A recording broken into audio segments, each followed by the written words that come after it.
네, 오늘도 화제 인물들 살펴보겠습니다. 먼저 첫 번째 화제 인물 이분입니다. 박근혜 대통령인데요. 어제 신년 기자회에서 자신이 완전히 엮였다 이런 얘기를 하셨어요. 어떤 맥락에서 엮였다는 것인지 먼저 얘기 들어보시고 오시죠. 완전히 엮은 겁니다. 예, 뭐 어디를 도와주라 하는 거하고는 제가 정말 확실하게 말씀드리는데 그 누구를 봐줄 생각 이거는 손톱만큼도 없었고 어떻게 지인이라는 사람이 여기저기 막 다 하고 그러니까 뭐든지 다 엮어가지고 이렇게 된다는 거는 있을 수 없죠. 네, 뭐 사실 특검이 증거 없이 수사라는 것도 아닌데 박근혜 대통령이 저기 엮었다라고 표현한 것에 대해 어떻게 보셨습니까? 그러니까 박근혜 대통령이 어제 하신 말씀은 결론적으로는 특검과 헌재 재판에 전혀 영향을 미치지 못합니다. 네. 일단은 거기는 뭐 갖고 있는 증거와 진술을 기초로 해서 판단하기 때문에 아닌데 그래서 결국 박근혜 대통령이 어제 이걸 기자회견도 아니고 그냥 기자 간담회 정도 형식으로 하신 건 그리고 심지어 그 당시에 현장에서 생중계한 것도 아니고 몇 시간이 지나서 녹화된 것을 틀어낸 것을 이렇게 보면 혹여라도 생길 수 있는 말실수 같은 것도 좀 생각을 하셨던 것 같고 네. 결국은 지지층에 보내는 메시지가 아닌가라고 그렇게 생각이 안 돼요. 그러니까 예상은 됐습니다. 이런 얘기를 하실 걸. 근데 강도가 좀 더 셌다라는 게 좀 놀랐던 건데 1차, 2차, 3차 담화, 선의라는 표현을 계속 썼고 계속 억울함을 호소를 하셨죠. 근데 최근에 특검에서 가장 강력하게 치고 들어오는 게 그 뇌물죄잖아요. 네. 그분과 관련해서 저 얘기하셨어요. 삼성과의 관련성 할 때. 엮였다. 또 하나는 세월호 7시간 관련돼서 지금 또 헌재에서 굉장히 압박하라는 카드가 나오니까 네. 얘기를 하셨는데 결론적으로 오늘 뭐 어제부터 오늘까지 얘기를 하도 많이 하고 해서 다 아시겠지만 국민들의 생각 그리고 지금까지 나와 있는 여러 가지 증거 자료들을 기초로 해볼 때 좀 네. 국민들의 생각과는 괴리가 많이 크다 그렇죠. 이런 느낌이 듭니다. 예. 네, 뭐 주사에 대해서도 워낙 많은 의혹이 있었는데요. 여기에 대해서도 굉장히 좀 이렇게 강하게 반박을 했습니다. 특히 이렇게 자신의 사적인 영역이다 이런 얘기를 했는데요. 한번 들어보시고 오시죠. 다 누구나 사적 영역이 있고 또 그걸로 인해 가지고 무슨 국가 일을 하는데 국가에 손해를 입혔다거나 그런 적은 한 번도 없다고 저는 생각합니다. 근데 그거를 어떤 뭐 죄를 지은 것도 아니고.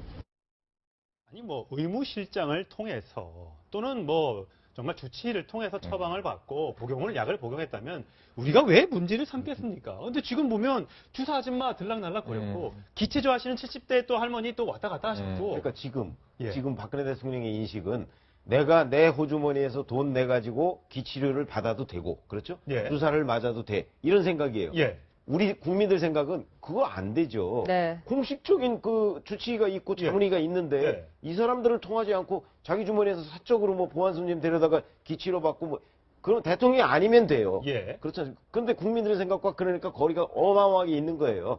근데 제 대통령의 생각은 그게 별 문제가 아니라고 보고 그리고 자기 호주머니에서 나갔으니까 국가에 손해 끼친 거 없다고 얘기하잖아요. 예. 아니 왜 이쪽에 공짜인 그 공식 의료 시스템을 놔두고 네. 이쪽에 자기 돈을 들여서 저러느냐 예. 그런 생각이 들어요. 참 답답한 게 말이죠. 대통령이 전에 무슨 말씀을 하셨냐면 네.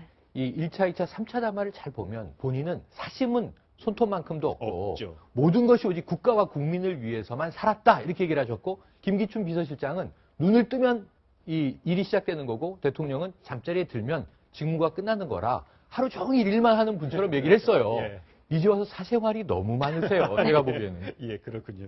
참 네. 사생활, 참 김기춘 비서실장도 얘기했고 유경아 변호인도 얘기했고 결국 어제 보니까 이게 결국 박근혜 대통령의 얘기였구나 사생활이 가서 얘기해라 이렇게 네. 얘기했구나라는 생각이 듭니다. 네, 다음 인물은 문학의 블랙리스트의 몸통으로 지목되며 곤욕을 치르고 있는 사람이죠. 바로 조윤선 문화체육부 장관인데요.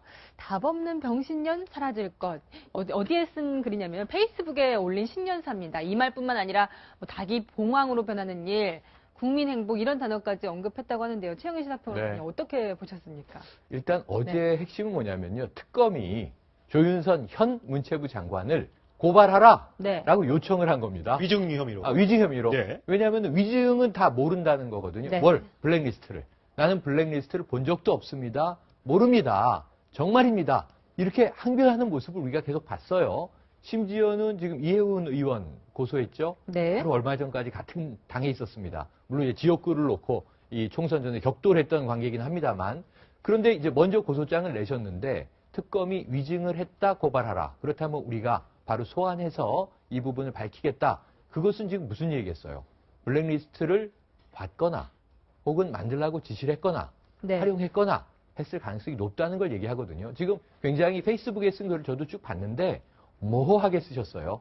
이제는 명확한 답변을 좀 하셔야 될 때가 된 것 같습니다. 예. 그러니까 답이 없던 이렇게 말씀을 하셨는데 답이 없던 게 본인이 아니실까 답은 이런 본인이 생각도- 해줘야 네, 돼요. 답을 안 하시는 것 같기도 해요. 그래서 본인은 답을 했죠. 네, 본 적도 모른다. 작성을 우리가 지시한 좀 적도 봐야 네. 되거든요. 근데 잠깐만요. 예. 네, 그래서 저희가 이 조윤선 장관이 이 문학의 블랙리스트와 관련해서 알지 못한다. 계속 이 답을 이렇게 하셨던 장면 다시 한번 보고 오겠습니다. 의원님, 지금 의원님이 보여주신 그 문서는 제가 본 적도 없고 아는 바가 없는 문서입니다. 사실관계는 특검에서 밝혀지리라고 저는 믿고 있습니다. 저는 다시 한번 말씀드리지만 블랙리스트를 작성한 적도, 작성하라고 지시한 적도 없고 지금까지 블랙리스트를 본 적도 없습니다. 블랙리스트를 본 적도 없다고 하는데 오늘 보도에 따르면 파기해라. 네. 네. 그건 안 물어봤어요, 우리가. 네. 파기하셨습니까? 안 물어봤거든요. 맞아요. 거기에 대한 답을 안 아니, 하죠. 봤으니까 파기하라고 지시라는 거죠. 지금 얘기는. 전화로 또 지시받았다는 거 아니겠습니까? 그렇죠. 네. 그러니까 지금 아까 얘기하셨던 게 이게 굉장히 의미가 커요. 특검이 고발하라라고 요구한 건 제가 알기로 전례가 처음이에요. 검찰에서도 전례가 없어요. 왜냐하면 이게 단순히 좀 그럼 뭐 입건 그냥 본인 스스로 입건해서 하면 되지 왜 그걸 고발하라고 하지라고 하는데 국회에서의 증언 및 감정하는 법률에 보면 국회에서 고발하여야 한다라고 규정이 돼 있습니다. 아. 근데 이제 국회는 뭔가 거짓말인 것 같긴 한데 뭐가 거짓말인지 정확하게 딱 특정을 못하는데 특검에서 무언가를 쥐고 있으니까 네. 이쯤 되면 조윤선 장관이 거짓말 하는구나. 그러니까 거짓말하니까 빨리 고발하세요라고 국회 요청한 거고 네. 그리고 이게 국조특위가 끝나기 전까지 자백을 하게 되면 국회에서 고발하지 않을 수 있다라는 규정이 있습니다. 그러니까 맞아요. 국회에서 알았어. 그럼 한 번만 더 기회를 줄게. 그래서 2월 9일날 다시 하는 겁니다. 1월 9일날 네. 다시 이제 다음 주 월요일. 예, 그렇죠. 총회를 하는데 거기서 이제 조윤선 장관이 어떤 얘기를 내놓느냐에 따라서 그렇군요. 고발을 하느냐 마느냐가 결정될 것 같습니다. 네. 아니 이런 얘기 블랙리스트를 만든 것은 범죄가 아니에요. 음. 만드는 것만 가지고서는 예. 그렇죠? 요거를 활용해서 누구한테 불이익을 주거나 이렇게 한 게 범죄거든요. 예. 네. 그런데 왜 고발하라고 했을까? 특검에서 이 블랙리스트를 활용해서 누구한테 불이익을 줬다는 명확한 증거를 혹시 못 잡은 것은 아닌가? 네. 아하. 그러니까 지금 만든 것만 가지고 처벌하기 어렵잖아요. 그러니까 차라리 위증으로 처벌하자. 위증으로. 이렇게 지금 판단한 것으로 그럴 수도 보여요. 있겠군요. 네, 그럴 수도 특검이 명명백백하게 밝혀야 할 것 같습니다. 그런가 하면은 다음 관련 인물은 바로 이분입니다. 오랜만에 나타난 장시호 씨인데요. 아들 생각에 술술이 장시호 씨가 지금 청문회에서도 좀 그나마 출석해서 시원시원하게 발언을 했고 검찰 조사와 법정에서도 어느 정도 혐의를 인정하고 있는 것으로 알려졌는데 네, 그렇죠. 이게 바로 초등학생 아들 아들 때문이다 때문에 이런 그런 얘기가 거죠. 나왔어요. 예, 이게 고 씨하고 이분이 결혼한 다음에 1년 만에 이혼을 하셨는데 네. 아들이 낳았어요. 예. 근데 그 아들에 대해서 특검이 이제 그 거론할 때마다 네. 조금씩 더 많이 진술하고 있는 것 같아요. 예. 예를 들면 장 씨가 아들을 그 영주권을 주기 위해서 원정 원정 출산했다는 그런 예. 의혹이 네. 있어요. 그럼 예를 들면 특검에서 이 부분도 그럼 내가 조사를 하겠다 이렇게 아. 나오는 거죠. 또 한 가지는 자기가 그 아들을 사랑하는 마음이 얼마나 컸던지 이혼한 뒤에 성을 장 씨로 개명을 했어요. 자기 이름을 따라 성을 네, 따라. 자기 따라서. 예. 그래서 아버지의 흔적을 지우는 거잖아요. 네. 그건. 그러니까 아들에 대한 마음이 큰 것 같고 제주도의 네. 국제학교에 다니고 있는 것 같은데 통화도 거기서 주로 이루어졌어요. 네. 그런 걸 보면 이 장시호 씨가 아들에 대한 사랑이 큰 것 같아요. 최순실 네. 씨도 물론 정유라에 대해서 그렇긴 하지만 그러니까 특검이 그 부분을 걸고 넘어지는 거죠. 자꾸 문제가 더 안 불면 자꾸 아들에 대한 문제를 끄집어내서 그걸 네. 여론화하거나 아니면 처벌까지 가겠다고 하는 말이 결국 장시호한테 압박이 되고 그것이 네. 결국은 최순실과의 관계 또 최순실이 지시했다고 하는 내용들을 적극적으로 진술하게 되는 요인으로 작용한다고 볼 수 있겠습니다. 네, 그렇군요. 사실 장시호 씨, 몸이 아파서 사실 청문회에서 여러 가지 얘기를 하면서 네. 주사 맞고 나왔다. 어쨌든 간에 최 씨 일가 중에서는 아무도 안 나왔지만 장시호 씨만 청문회에 출석해서 네. 이것저것 얘기를 했습니다. 물론 일부 위증 혐의가 지금 보고됐다는 보도도 나오고 있습니다만 네. 장시호 씨의 어떤 시원시원한 모습 아마 이번에 정유라 씨가 들어오면 최순실 씨도 그런 모습, 심경의 변화를 일으켜서 9일날 혹시 청문회 본인이 출석할 수 있기를 네. 저희들은 기대하고 있습니다. 저희가 마지막으로 준비했던 태영호 공사 얘기는 내일 오늘 말씀은 여기까지 듣겠습니다. 고맙습니다. 고맙습니다.